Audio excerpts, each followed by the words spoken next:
two, one. Hello, welcome, Erin. Hi, thank you. So you have a very incredible, miraculous, yet courageous story. Aw. I want you to tell us a little about yourself and teach us. Teach us about IVF, IUI, all these things that have acronyms, and I don't know what all of them stand for. I know, I still don't know all of them. I'm still sometimes like, wait, what? Yeah, so I mean, how far back? My twins are now 9. So we conceived them via IUI, which is an intrauterine insemination process. Basically, we, I take a step back. I went in because we wanted to start having a baby. Okay. I went into my OB and she basically told me, you're not ovulating on your own. So you need to go see a fertility specialist. Were you on birth control? I was on birth control off and on. Oh no, just kidding. I was on birth control. Okay. And I went off of it. And then, I know they say it takes a little bit of time to get your period, blah, blah, blah. But I wasn't getting one. And I just went through like boxes of pregnancy tests and like just wasn't believing that it was negative because I'm like, well, then where's my period, Yeah. And, she said you could keep trying, but like odds are because you're not ovulating, nothing's going to happen. Yeah. So I went into a fertility specialist that she recommended. And the first thing they said was, well, let's try an IUI because with me, I do have a lot of follicles. So in your ovaries, you have, the different little follicles, little eggs, that eventually mature. And then usually women drop 1 egg, maybe 2 a month. I had a lot. They just weren't growing or dropping. Okay. So they suggested to do this IUI. Basically, you take medication to stimulate your ovaries to have the follicles grow and mature to a certain size. And when they're at that size, they do what's called a trigger shot. So they give you a shot that basically is made for you to ovulate, right? So they say, okay, well, your follicles, you have so-and-so that are ready to go. With an IUI, they like to see, typically it's better to have 1 or 2. They don't want to have you dropping like octomom status. So I ended up doing that. Then what they do is they have your husband or your partner or whatever sperm you're using, they collect their sperm and they basically turkey baste you. Okay. So you sit there, they shoot up the sperm 36 hours after you take that injection to ovulate, and they kind of hope for the best. The chances are about 20% higher than conceiving naturally just because they're literally putting it in, Straight all in. the way up there. Yeah. And they know that you've ovulated and all that kind of stuff. What happened is I ended up dropping 3 eggs. So about week like 6 or 7, I started bleeding a lot. And we thought I was miscarrying. So we went into the office and it turned out I had multiples, and they said, this is common with multiples, a lot of blood. But they're suggesting for me to have a reduction. That was kind of crazy. I mean, it was crazy enough to hear you have triplets when, I'm barely 5'2.5" or whatever, and I'm pretty small. Yeah, very petite. And I just have a small frame, and so they were worried that, I wouldn't be able to carry the triplets and that it would affect my life and theirs. But I was only 26, so something like that at that point already on top of like dealing with fertility treatments that young was kind of like a lot. Yeah, you started this very young. Yeah, I was very young, and, none of my friends were having kids yet. So on top of me being the only one getting pregnant or trying to get pregnant, like having to go through all this stuff, I didn't talk to anybody about it because I was too ashamed. Because I just didn't know, I thought treatments and stuff were for people that were in their 40s. And are there resources? Like, is there, like, I know you have your blog. But Yeah. is there anywhere like you meet other women at the clinic or There are. at the So doctor's office? at the time, I had no idea. I mean, like, the social media was completely different. Right. This was now 10 years ago. So at the time, I didn't even want to go out there and look for help or anything like that, because I just was like, no, I don't want to talk to anybody about it.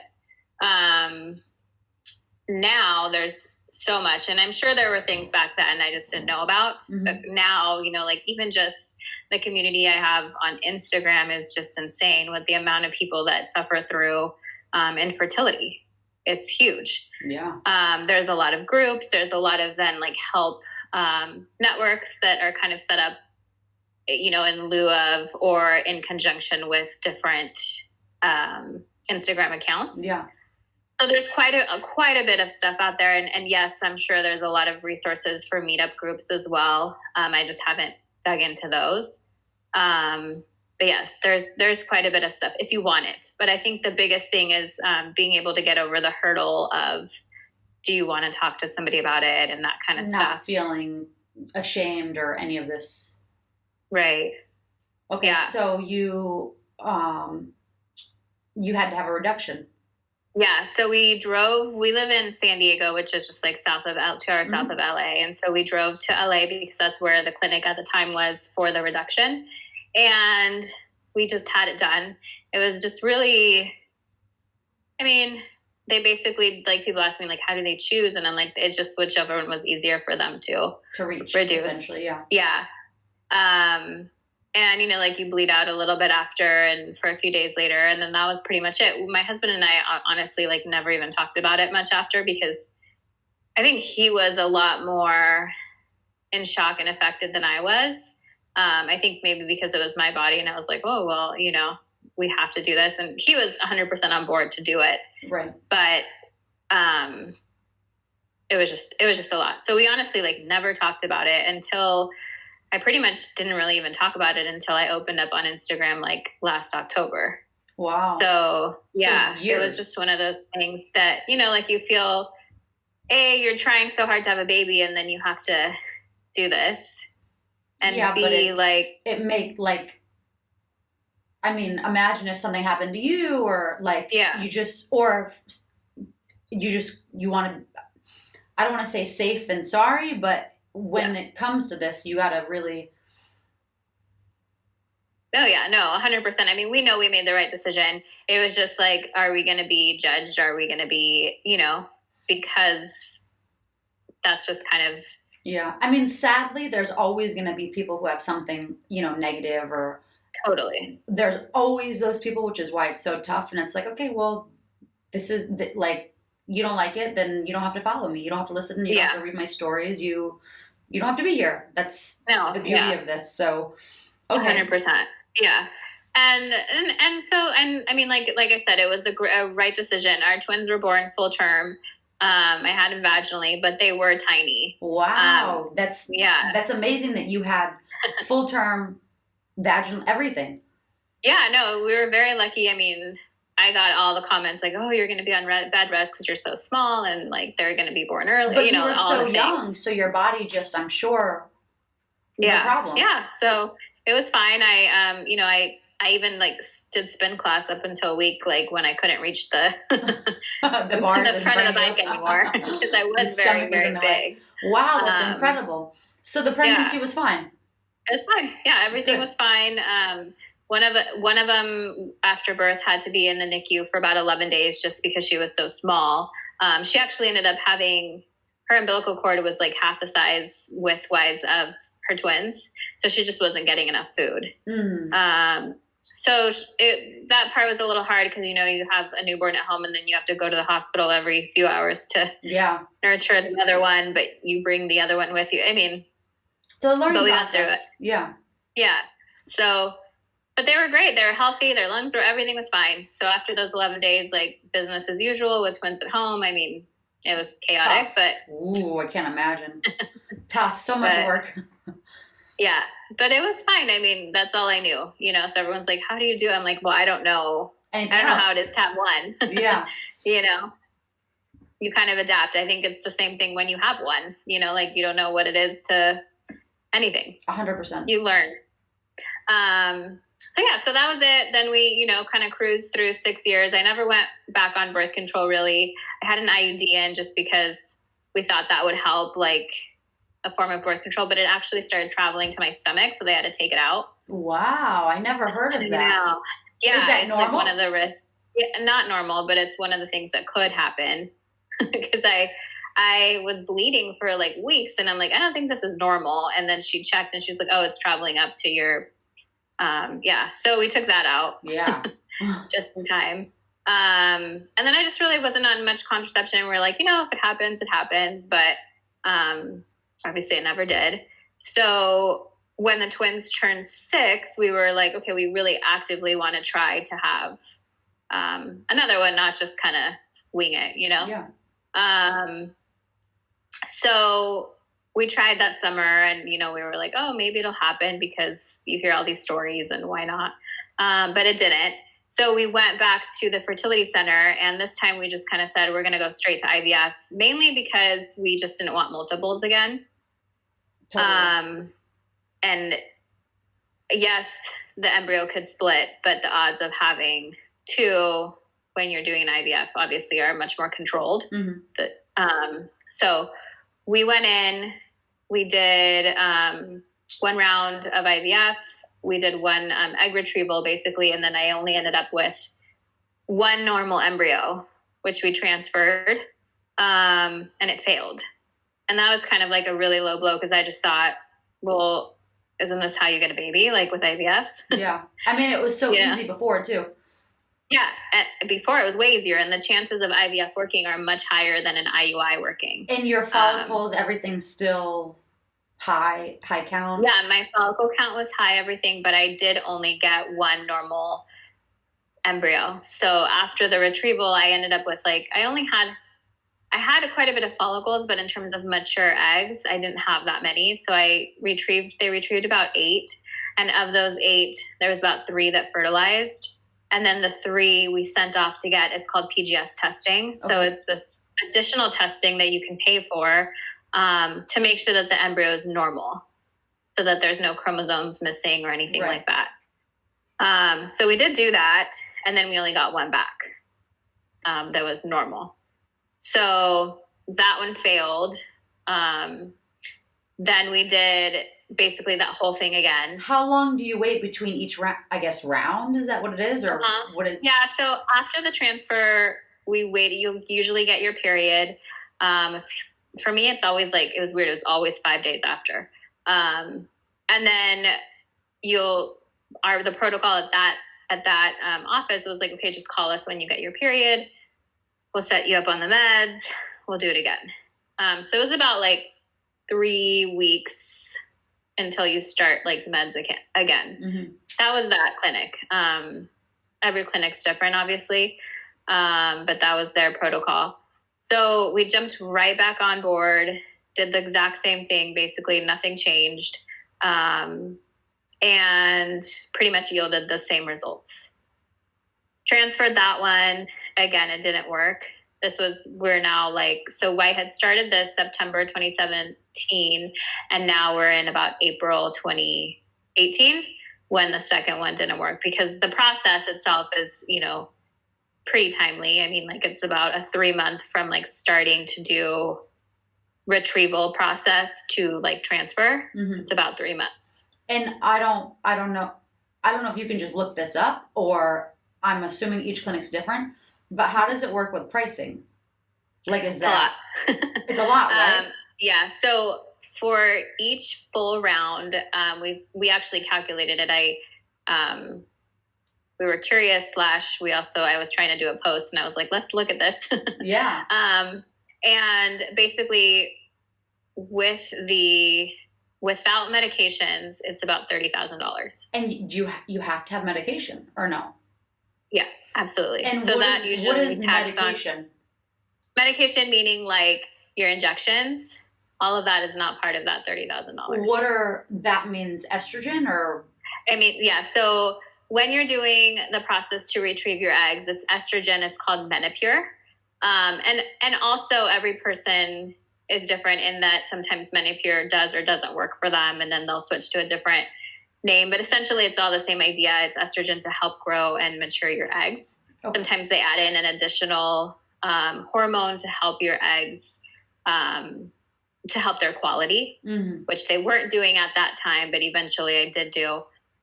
And then, they give you with the trigger shot, kind of the same thing, so that you ovulate, so that they can then go into a surgery and retrieve them. And surgery is laparoscopic, so like you're not open or anything like that, but you do go under anesthesia and you do all of that you pay for.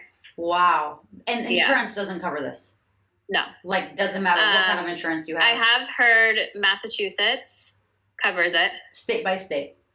State by state, but I actually I think it's only Massachusetts. I wonder why. I don't know. And everyone's like, you should go. And if you live there for about a year, and I'm like, I mean, you're like, it sounds so easy. Yeah, if only. Yeah. And I could be 100% wrong on like just that state, but as so far, because of, all the research and just communication I've done with people, that's been the only state. Every other country covers it. Isn't that insane? For some, yeah. Like, and not all of it. I'm not saying like they 100%, but a very, very good amount, if not all of it. Wow, that's so like upsetting. Like, what's wrong with us? I don't know. It's frustrating, and because they don't see it. Like, even when I would go to my endocrinologist to get my thyroid checked and my levels checked for everything else, and all that's completely just normal. Your thyroid, everything. No, so I have Hashimoto's disease, so that's why I constantly check it. Okay. What is this? So my thyroid is just overactive. Okay. And basically with Hashimoto's, there's ways to control it without being on thyroid medication. Got it. Which I've done by like being gluten-free and just taking a lot of different herbs that she suggested. Mm-hmm. Not everybody can do that, but for me, it just happened to work. But I do check it constantly to make sure it's kind of in my range. Yeah. But even with that, if she were to accidentally put in like, that, they have to put in codes like infertility code or whatever to send it off to insurance. Mm-hmm. There was a couple of times that she put in that code, or maybe her assistant did, and then insurance came back and they're like, nope, we're not covering these labs. And it's like $5,000 worth of labs. I'm like, wait a second, it's not even for that. It's just to check my thyroid. It's just nuts. It's the whole, so I had a little one 5 months ago, and the whole hospital thing with the insurance, I'm still like resubmitting because the codes and it's like, and you have to double, triple, quadruple check everything that they're doing because they really try to wiggle out of. Oh yeah. I can't even. I know. Oof. It's nuts. So basically with IVF, I mean, they ask you at this clinic, they asked us to pay up front and write a check or give them our credit card for basically the entire thing. Other than the meds, because the meds, the reason obviously I'm saying they're not included is because everybody's different. So some people may only need a very small dosage quantity, right? Whereas for me, I needed a lot to help stimulate stuff. So you just never really know, or they may need to be on them longer or shorter. So that kind of stuff varies. But for the most part, it was around 30,000 pre-medications for each round. So that was that first year. Didn't work. I actually then decided to do an IUI because we're like, okay, at this point, we'll take twins, IUIs are also much, much, much less expensive. Okay. So the total normally for an IUI can range from like 3 to about 7,000. For us, it was normally around 5. Difference. Huge. So sometimes a lot of people do multiple IUIs because it just financially makes a lot more sense for them. I have heard, and I have a few friends that their insurance actually covers IUI. Wow, because it's significantly, mine never did. But it is significantly less expensive, and it takes a lot less time. I mean, like, it's basically just the 2 weeks-ish of prepping your body for the whole ovulation process, and then what's insemination. What's the prep look like? For IUI? Yeah. So for the IUI, like with the twins, it was just daily injections. And this is me. I mean, like I said, everybody's different. So some people can sometimes do oral medication. For me, I needed the injections because it's just a little stronger. Just daily. And then you go into the office every couple of days to check the size of your follicles. So as, like I said, as they get bigger and bigger, then when they reach a certain number, they tell you, okay, now we're ready to trigger so that you can, similar to IVF, you do your daily injections, you go in a little more just because they really are monitoring. And with IVF, they're trying to get a lot more follicles to grow, not just a couple. To retrieve as many as possible. But it becomes like a full-time job. You go in almost every day to the clinic, whether it's for a blood draw or for an ultrasound or for whatever. And then when it's time to extract, then, you go under anesthesia, and then that surgery lasts like a couple hours, nothing crazy. It's like you've been through so much. And it's amazing to hear you talk about it because you're so like nonchalant. But you've obviously like been there, done that. Yeah, I think that's why, because it's just been like, we've done, after that IUI in May of 2018, it didn't work. And my husband was like, we need to take a break. So as much as I didn't want to, because, like when you can't conceive on your own and you're not doing treatments, you feel like you're wasting time. Yeah. But I mean, I'm sure it's exhausting for you, for him. Yeah. Even the girls probably knew something was happening. If they fully understood, I don't know, but they did. Yeah. I mean, like they didn't understand back then, but I'm sure sensed it. I mean, it was a lot. Obviously, like I knew that break was much needed, and it really was. Once we ended up taking it like for 3 months, I trained to be a yoga teacher, like did all this stuff for myself, kind of got back to me. Got your mind off it maybe. Yeah. Yeah, it's a lot. I mean, it really was taking over, because how can it not? Even when you're trying to conceive without any treatments, that's all you're thinking about. Yeah.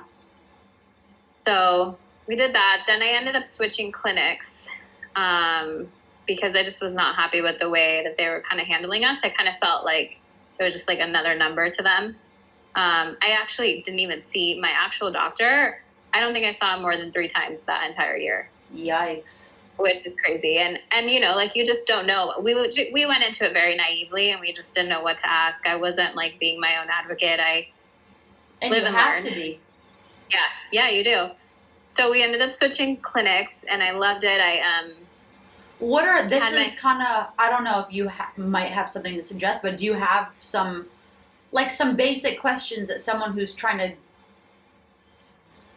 to go or to get into this because they're having issues, super basic questions that you would suggest asking? Yeah, so a lot of those I have them on my blog, but a lot of those things, I'll have a link that we'll go directly there. Yeah. But no, I mean, like the most basic ones, I think obviously you first have to start at your OB and kind of see how things are going once you move into your clinic. What I learned in terms of, I think you really, really have to feel comfortable and happy with your doctor. I think like no matter what, their percentages are, this or that, every doctor knows what they're doing. They know how to take eggs out of, an ovary, and they know how to put in an embryo come transfer. The basics they know. But it's how you feel with them. It's how they make you feel, kind of the knowledge that they give you. Look, there's some people that just want a basic yes and no answer. I'm the kind of person that I want, like, no, tell me why, tell me what else, tell me what my options are. Like, I want to know a whole, like, book answer to every question I have for you, right? So you have to kind of find that doctor, and that's kind of what I've learned throughout this whole process, because I actually ended up going to even another doctor by the end. Wow. You just have to find someone that you click with, I guess. Exactly. So that's kind of like my biggest piece of advice and like question is just ask whatever you're thinking. Like, honestly, there's not really a wrong question to ask. For me, a big one once I switched was like, okay, will you be doing all of my ultrasounds? Will I see you every week? Because for me, it was like, how are you really seeing what's happening in my body versus like just the nurses telling you what's going on, right? Because so that was a big thing for me, is I wanted to make sure the doctor was going to do all of the ultrasounds, all of the everything.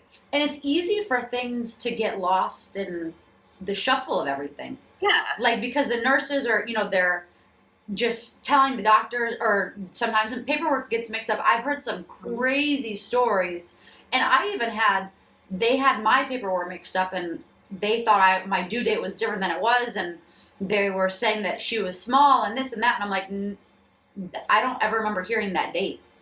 And so then they realized that they had things mixed up, and it's like, luckily, I'm paying attention, and I'm not afraid to ask questions, because I think that sometimes it's a little intimidating you think they're the professionals, so you just assume that they know and they're on top of it, but sadly, you're not you, but in general, you go to these places and you're just a number. Oh yeah, 100%. You just have to, you just have to ask any little thing that you have a doubt on or a question on, and they've heard it all, it's also the thing where sometimes maybe there's embarrassing questions. Like, there were times when I was like, okay, can I have sex? Can I have an orgasm? Like, I don't know. Yeah. What's going to affect. But, you have to ask, or else you're going to be, in your head about it. Well, and I think that's also, it's funny that that's a question that you ask. Because at the end of my pregnancy, I would talk to my husband, and he was petrified to have sex. And I'm like, just because I have this stomach doesn't mean, and I, did a little more research, and then finally I asked my doctor, and she was like, no, it's been a healthy pregnancy. If anything, his sperm will help loosen the cervix, help, induce, basically. Yeah. And I was like, oh, I should have asked, I had to have her tell him, because he was so afraid. And I'm like, I'm sorry to break it to you, honey, but, it's, because I guess men have this anything. Yeah, exactly. I think men have this perception that they're gonna poke the baby or whatever. Yeah. But no, it's so funny, because I had to I was a little, kind of beating around the bush asking my OB about it. And by the time I got there, she was like, you mean you guys can have sex? Of course you can. And I'm like, and it's okay to orgasm? And she's like, yeah, it's good for you. It will help. And I'm like, oh, you would think that these kind of awkward questions they would just Laid say, out. And it's good to have sex, and just the list of basic awkward questions, but yeah, I know. I mean, there's so many questions that I feel like they could just throw out there, but they don't. So I mean, I even get from people that through my blog or through Instagram ask me, can I? And I always say yes, but make sure you ask your doctor, because obviously everybody's different. I mean, maybe you have a pregnancy where they're telling you not to have sex, but for the most part, you just have to ask everything and anything. And that's kind of how I became, I kind of went from literally not asking anything, or even why am I not seeing my doctor, to literally emailing my doctor at 10 at night, those kind of questions. Yeah. I mean, you have to ask. Yeah. So you're in, where are we? So I'm at the new clinic now, and this is a year later, September 2018. We did another egg retrieval with this doctor, and we ended up having 3 embryos that were rated good, which that doesn't mean that we actually chose not to send them off to get PGS tested. We didn't pay for that this time, because there is quite a bit of, I don't know if controversy is the right word, but there is some and more research coming up that the PGS testing is never, nothing's ever 100%, right? But that there is some room for error. So we decided to just this time not test them. My doctor was still suggesting I tested it, but everything's obviously up to the patient. So we ended up transferring one in this December 2018, and it worked. Wow. And I got pregnant, but then I miscarried about 8 weeks, and we were just at the doctor's office, at the infertility center, because that was the day we were supposed to graduate to go to the be able to now go to the OB. Mm. And he basically went in and was like, I'm sorry, but, you know, the baby has stopped growing. So that was a really low blow, really hard because, you know, here you are thinking you've done everything, you know, so much, you've controlled so much because you're doing IVF. Like, how in the world can you miscarry? Yeah. And your body seems to care. Like, you carried twins. Yeah. Like, yeah. Okay. So we, you know, to this day, still think the embryo was just not a good quality one because we never tested them. But unfortunately, we'll never know that answer. Right. And obviously, people miscarry healthy and PGS normal tested embryos all the time.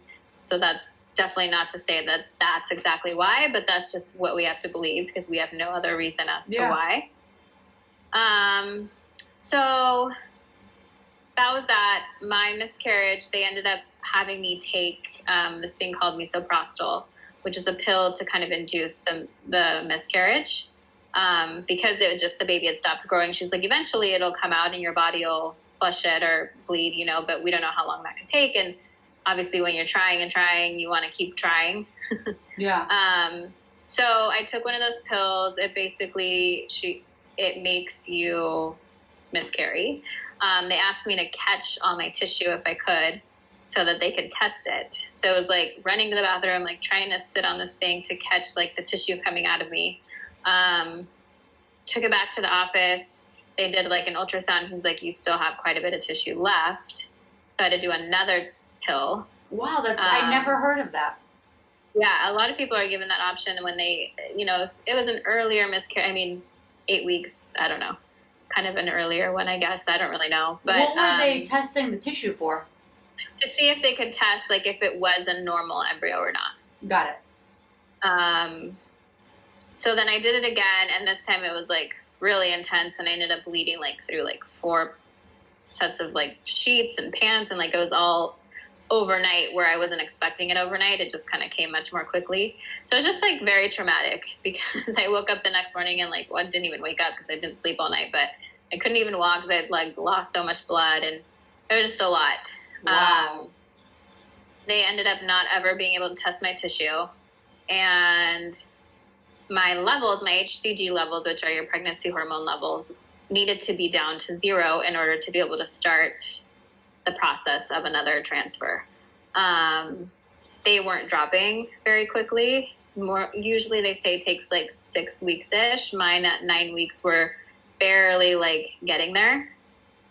So we went in again, and it turned out I still needed to have a DNC, which for those that don't know, it's just the surgery to go in and have basically like take out everything from the miscarriage. Most of everything was out, but they still had to go in and take some stuff out. So it was just frustrating because I could have just had a DNC from the beginning. Yeah, it's just more time. Yeah, and avoided all this extra like trauma. But so that was that. It was April. We decided to go. Like I told you, I love New York City, so we go whenever we can. I'm like, let's just go. Like, we need a little break anyways. We can't do anything right now. I like vividly remember where we stayed and everything that trip because I was like, oh. So we went, and then when we got back, we were able to do another transfer. We decided to test the 2 embryos we had left because I was too nervous that I would miscarry again. It's pretty traumatic. Mm-hmm. Just hearing about it, I'm like, holy shit! Like that's so. I know. Yeah, and I mean, not everybody miscarries that way. Like, but I have heard like even crazier, much crazier stories than that too. You know, it's just wild. But because we had to thaw and then refreeze the embryos, they kind of you're doing a lot of stuff to them, so they kind of lose quality. Only one came back normal, so I am thankful that we ended up testing them because, you know, who knows what would have happened. But the chances, they had told us, you know, you can transfer this one, but the chances are very low for it to work. We transferred it anyways. It didn't work. So then we moved into, this was now summer 2019. This was our 4th egg retrieval.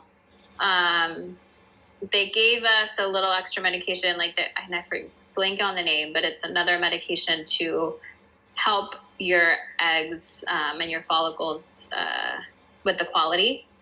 so grow and have a lot and this and that, but also the quality of them. And I had also been seeing an acupuncturist for over a year. Like I see her every week. Yeah, I was going to ask about that because that's something that you hear about. That do you still see her or no? Mm-hmm. Yeah, I do.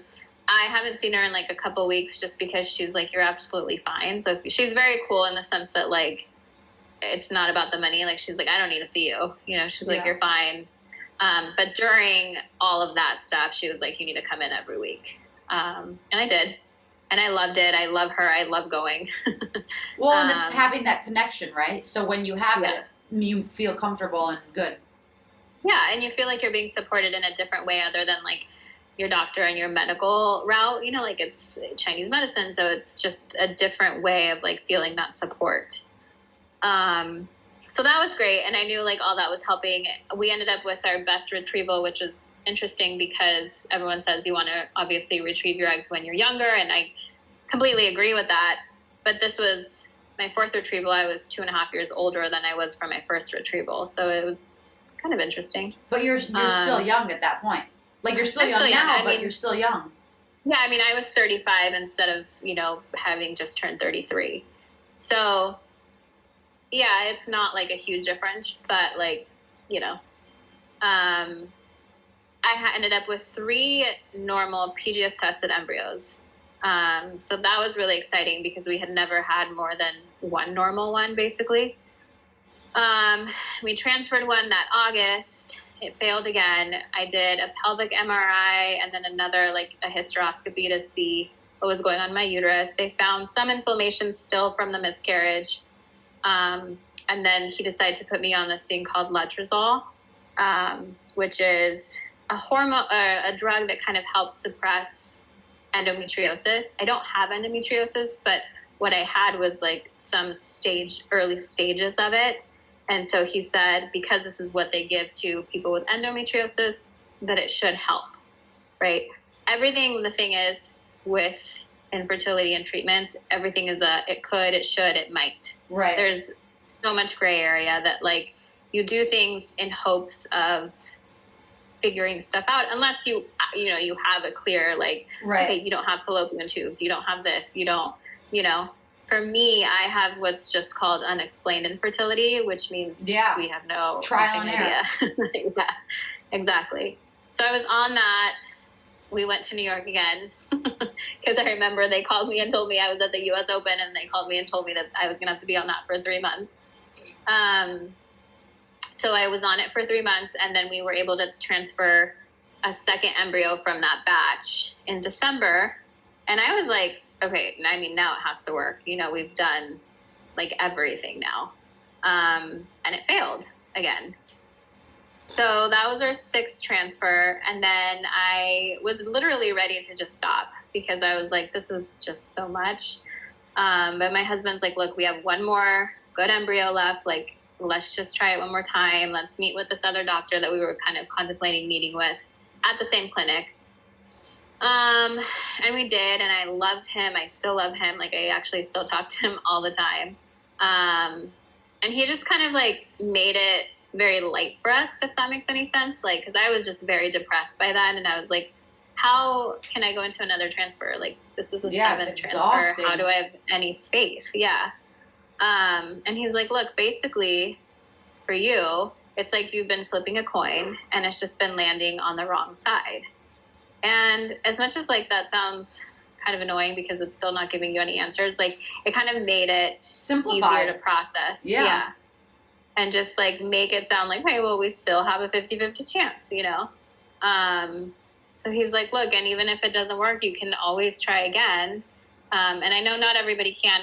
We feel very lucky that we could have kept going. Yeah. But that kind of just made it lighter for me. And I don't know why, but that analogy like really helped me. And,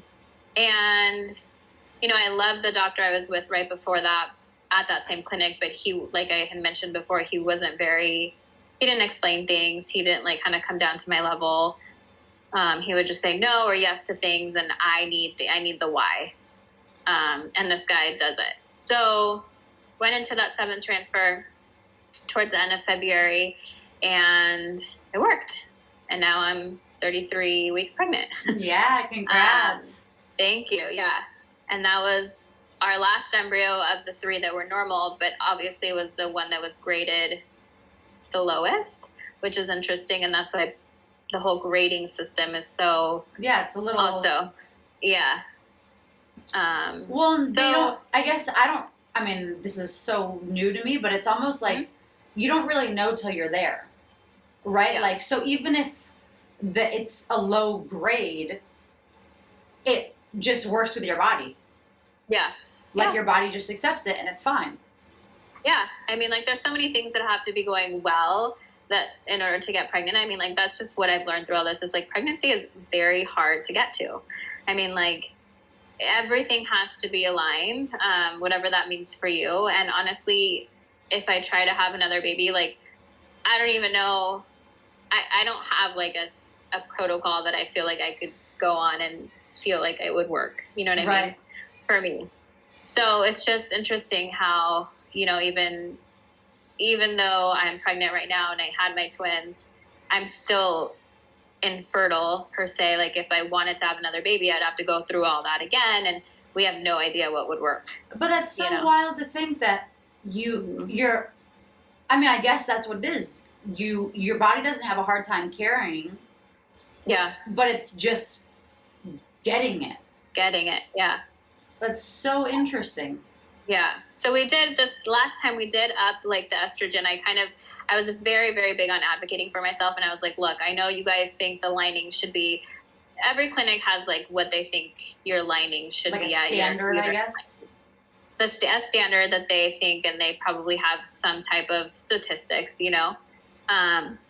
But for me, I was like, maybe we just need it to be much thicker. And so I had them up my estrogen. I ended up getting it much, much thicker than it had ever been before.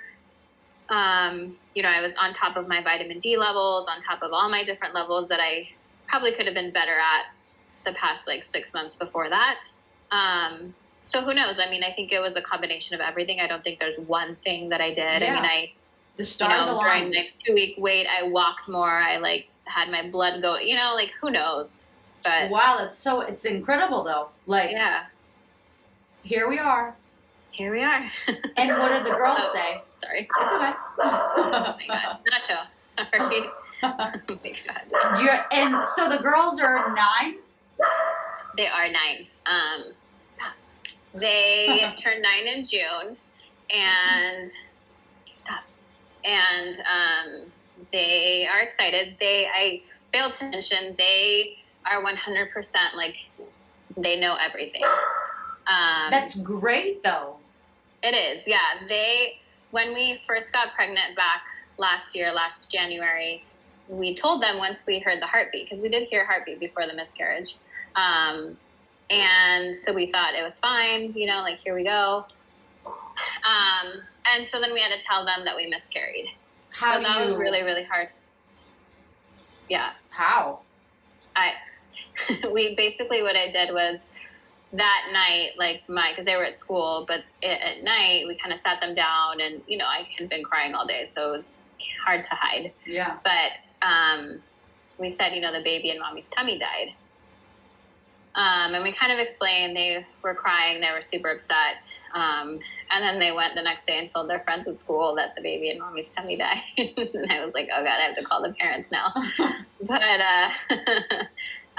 you know, because they have a couple of friends that at the time their parents were pregnant. So I know it was very, very hard for them to this day. Like, we still talk about it openly.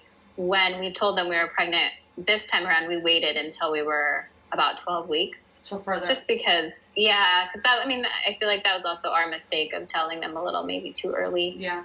So, you know, like, they've handled it well. I think, like, they've handled it better than I ever expected them to. But they were worried, you know, when we told them that night. They were like, well, how do we know that this one's not gonna die in your tummy? Yeah. Which was like really hard to hear, but I was like, I feel you, you know, like, I wish I had the answer, and obviously I reassured them, but in the back of my mind, I was like, God, you know, yeah, I don't there's know you don't know till you. give birth. Yeah. Yeah. Wow. Well, you're almost at the finish line. Yeah. Is this, I've been, of course, checking your Instagram and your blog and how you doing? You're holding in, you're hanging in there. We're hanging in there. I mean, like, COVID sucks, as I'm sure it does for everybody in this universe right now. Yeah. But I think it was for us, it's like you hang on to this idea that, like, this is what it's going to look like. And then it's here, and then it can't look that way in terms of, like, my husband hasn't been able to come to one ultrasound appointment, like, just all this stuff. I mean, did you give birth in the middle of COVID? I did. It was April 18th. So 2 weeks before I ended up going a week late. So I gave birth at 41 weeks. Okay. And when I was 39 weeks, there was this huge news release saying that the partner's not going to be able to be in the hospital partner, whoever, no one will be able to be in the hospital. Oh, but we got really lucky and he ended up being there. There wasn't any issues. We didn't see one other patient. We only saw nurses, my doctor. It was not at all what I had in my nightmarish imagination. Thankfully, it was very peaceful, calm. I mean, that was our experience. I heard some other weird experiences. One of my girlfriends, she gave birth a month after I did. And I had a COVID test while I was having contractions. So they and that was, just the beginning of it, because it's not pleasant giving birth. But she had to deliver with a mask on. Oh my God. Because they never gave her a test.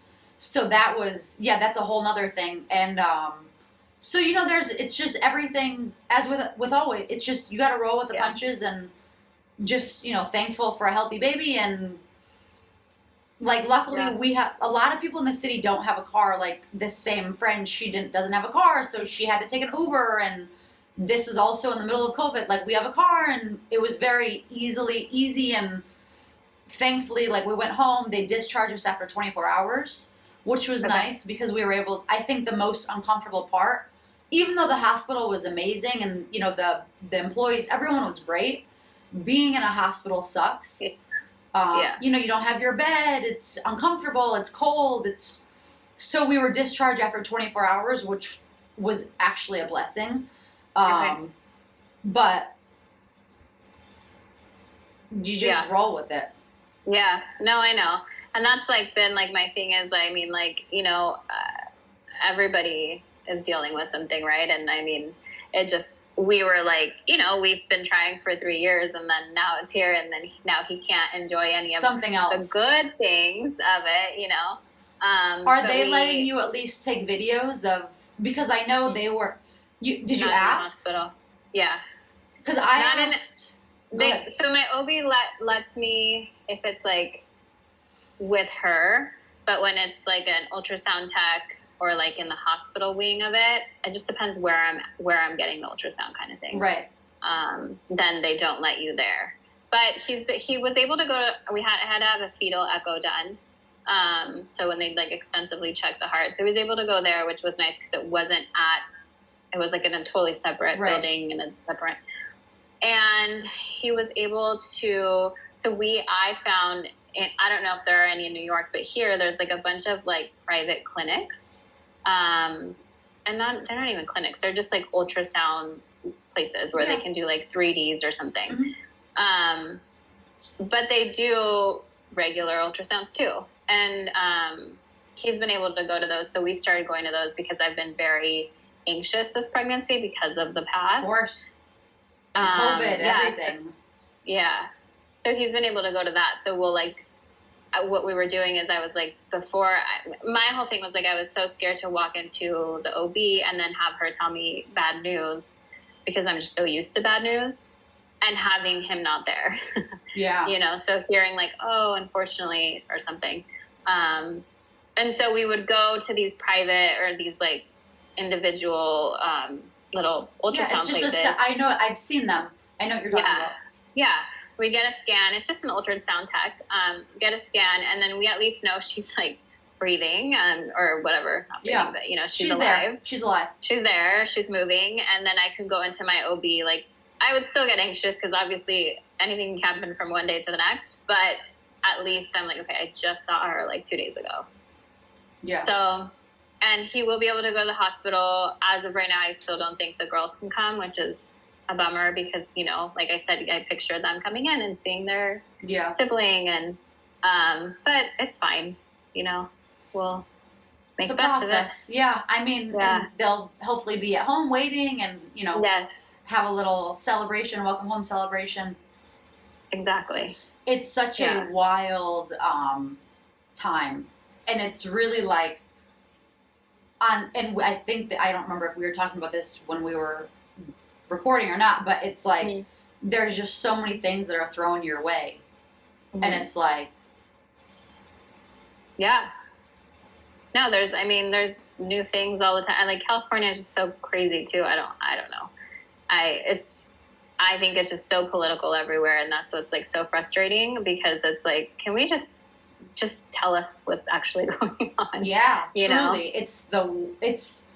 I'm hoping that once the elections are done, things will chill and taper out. Yeah, and it will stop being so darn political, because I agree. It's so, it just makes me sick. Oh no, I know. It is. It's just, and there's so much fear of the unknown. Like we took a flight like an hour north to Lake Tahoe. An hour flight north, not an hour drive north. It's about 8 hours. Hello. It's about 8 hours, and we're that lazy. It's about 8 hours from here, just to like get away back in August. And I mean, like, I was wearing like, I made us all put on like long sleeves on top of like shorts and a t-shirt, so that when we landed, we could strip off the top layer. We had like the shield and the mask and the gloves, and I'm like, nobody's eating. It's an hour flight. Just keep it on. Yeah. But honestly, like, it's crazy. The airport was dead. You know, like the flight was, I felt completely safe. But it's just like that fear that you have because you don't know, well, they like, put what this to expect. And in your head. They put the fear. Yeah. Exactly. And it's like, is it really necessary? Like when I went to the hospital, and because a lot of women that I know have had babies recently, and every single person has had this nightmarish like in their head going to the hospital, and it's been perfectly fine. Like I considered doing an at-home birth because I was like, I don't want to go, but I went and I'm like, it was totally fine. Yeah. No, I know. It's so ridiculous. And people aren't going to stop having babies. Like life has to go on. So what, like, this is a whole nother talk, but I know. It's ridiculous. I could go on. I know. And that's kind of the stuff we're facing now. It's like my kid, I think all the schools were around you guys are open, aren't they? A lot of schools, private ones have been forced to be open from the parents because, you know, they're paying tuition. Parents have to go to school. Like parents have work. They are that, and or they're sick of their kids. They've been with their kids all summer. They're ready to get rid of them. I mean, and it's, you know, it's parents being honest and saying, listen, I pay a big tuition. I'm sending them to school. Like, you want the tuition, or do you want my, like, public schools they're giving the option for virtual. So a lot of people are doing virtual school, or it's like 2-day schooling. And I also know, and like, I'm from Michigan, I know that my siblings, they're doing, with my nieces and nephews, they're only doing, like, they're only allowed to do 2 days a week. So that's what we're doing. Kids are doing either Monday and Tuesday, Wednesday is a clean day, and then the opposite group will do Thursday, Friday. I don't know if that's exactly, like, something to that extent. Yeah. So that's how the girls are going to start next week. So they're going to go Tuesday, Thursdays, which is interesting. I thought for sure it would be like either Monday, Tuesday, clean. Yeah. But they're doing every other. But whatever. Which again is better than nothing, but it's like, I don't know. It just gives a whole nother, like, I mean, I don't expect the government to think about, you know, you, me, individual people, but it's like, there's stuff there's life happening, and they're just not taking it, like, it just, and I also just heard, which is even more insane, that in LA, and I mean, you're not in LA, but California, I don't know what's going to happen with New York because I haven't heard yet, but they're saying that they're going to cancel Easter or Halloween. And it's like they've already the canceled one Halloween. They did? In LA. They haven't here. But we also, how are you going to do that? It's the one holiday that you're supposed to wear a mask. Right. And gloves, and like you have all the coverage, and I know. And it's the one, like, it's for kids. Kids are the ones who are least susceptible. Like, yes. What is going on? I don't know. That's the thing. They keep saying, like, we don't know what's going on. And I'm like, with kids, I'm like, no, but you do know. Like, there's enough data to show that kids, don't really spread it and really don't get it. And if they do, it's like way, way less minor than like the flu. Like, I'm worried about the flu now because my kids haven't been exposed to anything. And their immune systems are down. Exactly. And now they're going to go, but they're going to get sent home if they have a runny nose, which, mind you, they have a runny nose all year long when they're in school. Yeah, that's exactly what I've heard. Whenever kids go back to school, that's what it is. Yeah. So it's insane. It's too much. And like our poor kids are being like traumatized, you know? I mean, like the way they're going to go back tomorrow is like, okay, let's see. You know, they have to like be 6 feet apart from each other even when they go out to play, and like they can't be on this play area, and they have to wear a mask unless they're eating, and then they put it back on. I'm just like, well, I can't even. I see because the playgrounds here, obviously it's New York, so you can walk past the playgrounds. Yeah. And I see, you know, some kids have the mask on, some don't, some have it in their hand, they're chasing the other kids, and it's like, you can't enforce, like, these are little kids. What do you really think you're going to enforce? I know. It's horrible. I don't know how it's going to go. I'm like, my husband and I are just of the same mindset that it seems like you are, though. We're just like, you know what? Like, we need to just life needs to go on. And clearly, like, no kids are being that, like, critically affected. You know, I'm sure there's always, like, the one or two or whatever. Rare cases, but the majority. Yeah. And, you know, for the sanity of the parents.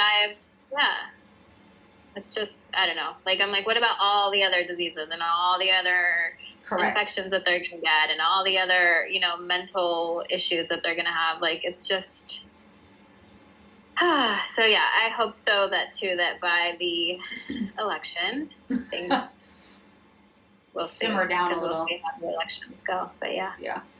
Well, okay, so back to the original. Sorry.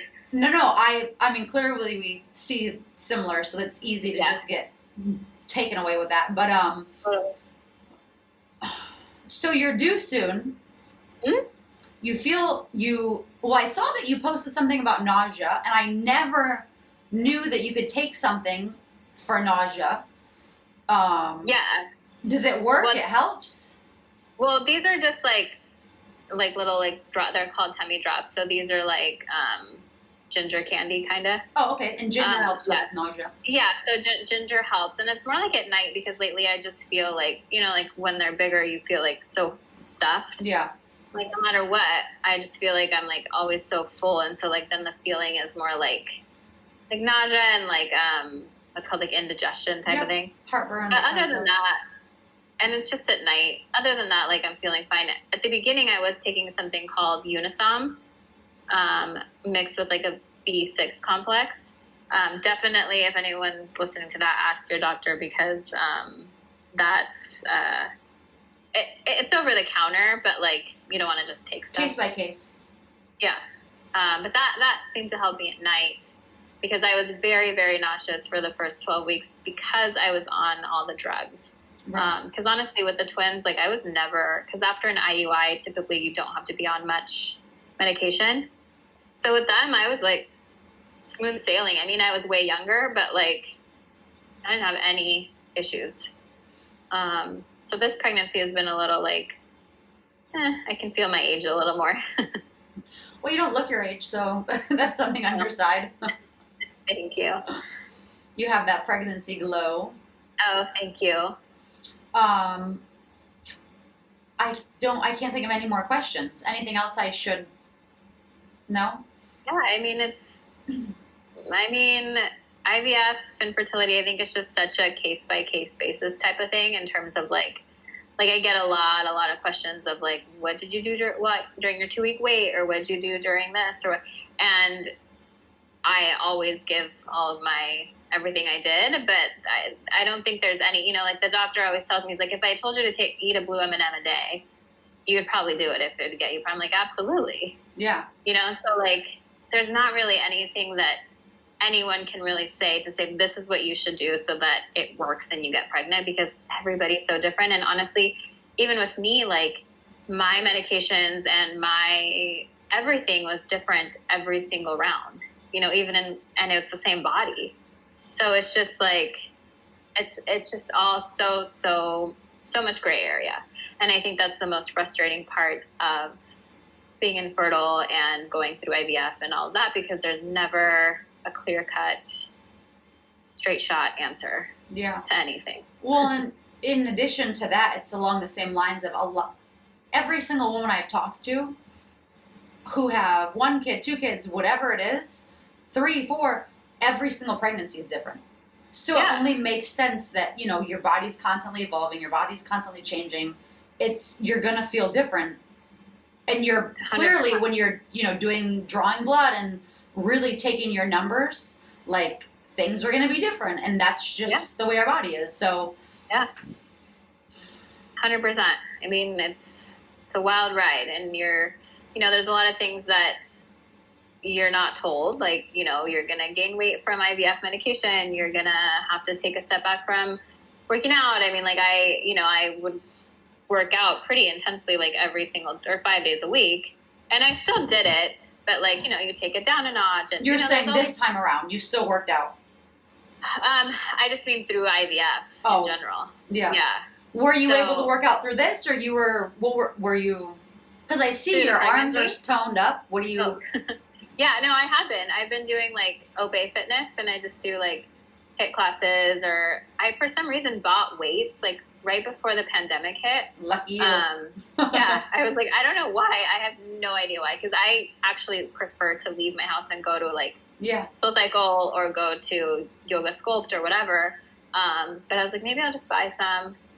So thank God I did. Yeah. So I've just been doing I've just been doing like power classes and stuff. But obviously, when I'm done, I'll have to get some tips after I give birth. Well, I mean, you look great. Keep it up. Thanks. I'm super curious to keep following you and see what ends up, you know, where, I mean, because it's, maybe you'll have another one. Yeah, we'll see. My husband, I mean, we have one other embryo that's not normal, but it's not too far off the normal. It's called a mosaic embryo. Okay. And he's always like, well, maybe like we should just try for that. I'm like, my whole thing is I'm so, when I get on something, on like whatever I'm going to do, I always feel like I need to like get to the finish line. Right. So not to say that this was like a goal. It was just, you know, obviously I wanted to have a baby, but like, I'm afraid that if I do start this again with the one that we have and it doesn't work, will I jump back on this bandwagon? And I don't know if I have it in me, you know? Just listening, it sounds pretty, I mean, and I like going through one pregnancy is exhausting, but going through the trial and error, the mentally, physically, it's like a trying thing. I can't even. Yeah, the mental part is what took, you know, like physically, I have a very high pain tolerance. I can handle like whatever. And I always have, but the mental part is just exhausting because it like, you're just on a roller coaster all day, every day. And then, you know, like I felt so much guilt taking time away mentally too from my kids, you know, because I'm not ever fully present, like, because I'm thinking about that next appointment or the call that I'm going to get with my results or this or that. And it's just like, you know, it's a lot. No, it makes sense. But, and with this one, your due date, you said is November 7th. Oh, November 7th. Yeah. And so right after the election, perfect timing. I know. Maybe things will move quickly. Yeah. Are you just want to go vaginally? That's the goal? To have her because I did before, so I don't have to have a C-section. Yeah. And luckily she was breached and she flipped like a week ago. I like felt the weirdest thing. I was like, what the, like, it like jerked me. Yeah. And I just had an ultrasound like this past week and she flipped. Amazing. Congrats. It's super exciting when they flip because you're like, yes, now I know. clear. Like, stay there. Exactly. Well, And knock on Thank wood, you. everything continues healthy, good, safe. Thank you. Be well and stay well. And I'm You going to too. keep following you, and I'm going to add in all your links so people can see this, because Thank this you. is so, it's like, it's incredible. Aw, And it's you're awesome so that you're sweet. sharing, because who, like, You know, that it kind of, the reason I'm sharing is because it helps me. I mean, initially I was like, this might be selfish, but I'm, you know, like gonna put it all out there because I just need to like get it out. You know, I need to talk. And I always said if I could help one person, then like I'll have done my job. So, and that's still honestly like why I share, because I still really feel like it's very therapeutic for me. So yeah. Well, good. And I like reading your blog posts because they're Thank you. like, it's, you know, it's funny because I at one point was thinking I kind of want to start a blog, but I don't like writing, which is why I started doing this. This is like, because I like chit-chatting and I like, you know, getting to know people this way. Absolutely. But it's so funny because I was reading yours and I love that I can just read it. It's not like it does. But yeah, I don't have a very big book vocabulary. Well, I mean, that's probably most of us. But I like that I can just read and not feel like, oh, I need to look this up. And you have a nice glossary of terms and all these words that I have no idea, like the abbreviations for the what everything that's going on. So it's super helpful. I just try to make it like as relatable and simple. It all stems from like how I'm feeling, and so I'm never gonna feel like, you know what I mean? Like I'm never gonna feel as if my feelings are gonna come out like in a book form.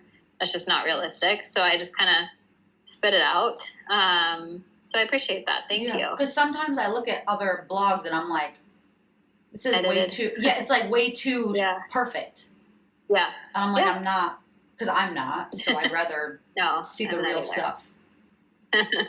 I agree. Well, cool. Thank you. And thank you. I'm going to, next time I'm in New York, I'll definitely reach out. I'm here. We're full-time New Yorkers. Yeah, we're kind of stuck here. I mean, we're a little. I mean, so anyhow, have a good night, and you too. Thank you so much. It was nice to meet you. You as well. Thank you so much, hon. Bye. All right.